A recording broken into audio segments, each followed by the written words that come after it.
So to date, I think there's been 34 jurisdictions that have done a benchmark assessment, both internally and external one, since 2018, when the CPA recommended benchmarks for democratic legislatures was updated.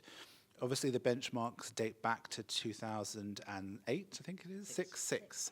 And so lots of jurisdictions did do an initial assessment against those earlier benchmarks, and like ACT in particular, they've done a benchmark assessment multiple times since that period.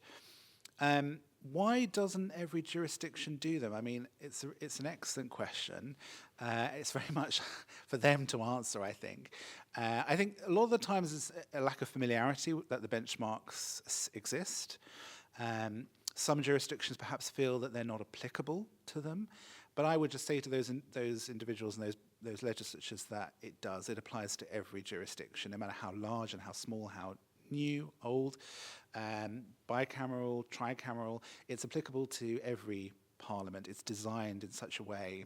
When the benchmarks were drafted, they were done so as part of a working group with lots of parliamentarians from across the Commonwealth and clerks and officials and lots of international organisations to make them as applicable as possible.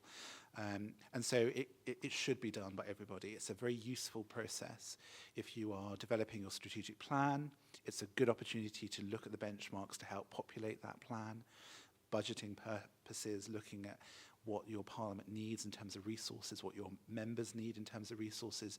It can be just a good opportunity just to self-reflect. It doesn't have to be all the bells and whistles. A clerk can just sit down and look at the benchmarks and just use it as an aid memoir.